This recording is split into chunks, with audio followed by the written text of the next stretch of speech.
dia, pessoal, tudo bem com vocês? Hoje estou aqui, dia 24 de abril, para falar com vocês sobre morte e solidão.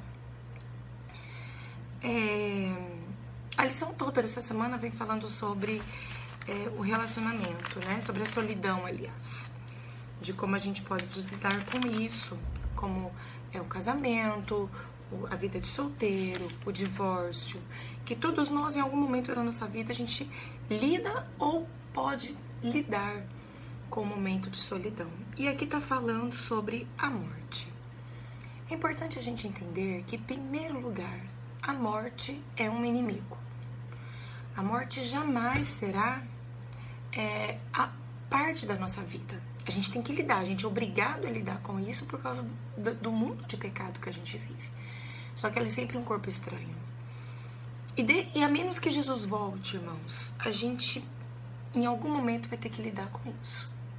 Seja algum parente próximo, seja um filho, seja um marido, seja uma esposa, a gente pode ter que lidar com isso neste momento de muita dor, né? Nós temos histórias de pessoas que viveram a vida praticamente toda juntos, depois de casado, e quando um morre, logo, não muito tempo depois, o outro morre também. Porque estão tão acostumados juntos à convivência, ao estar com o outro, que não suportam a dor da solidão e acabam falecendo junto, algum tempo depois da morte do cônjuge. E se a gente parar para analisar, isso é uma coisa muito triste, né? A gente começa a pensar, poxa, esse mundo tão incerto, tão cheio de violência, tão cheio de problema, como que é isso? Lidar com a morte, perder alguém que a gente ama.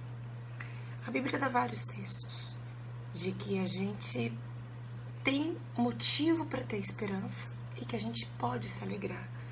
Em Isaías 57:1, Apocalipse 21:4, 1 Tessalonicenses 4:17, 18, vários textos.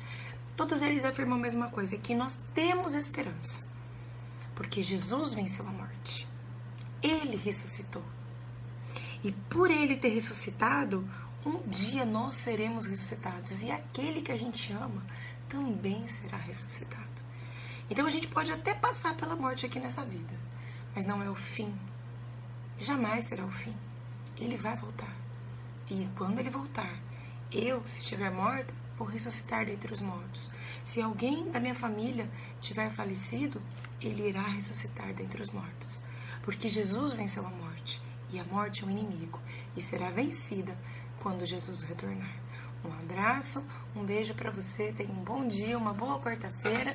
E que você, neste dia, possa meditar nessas palavras e ter a certeza de que nosso Deus é um Deus poderoso e vencerá a morte. Um abraço.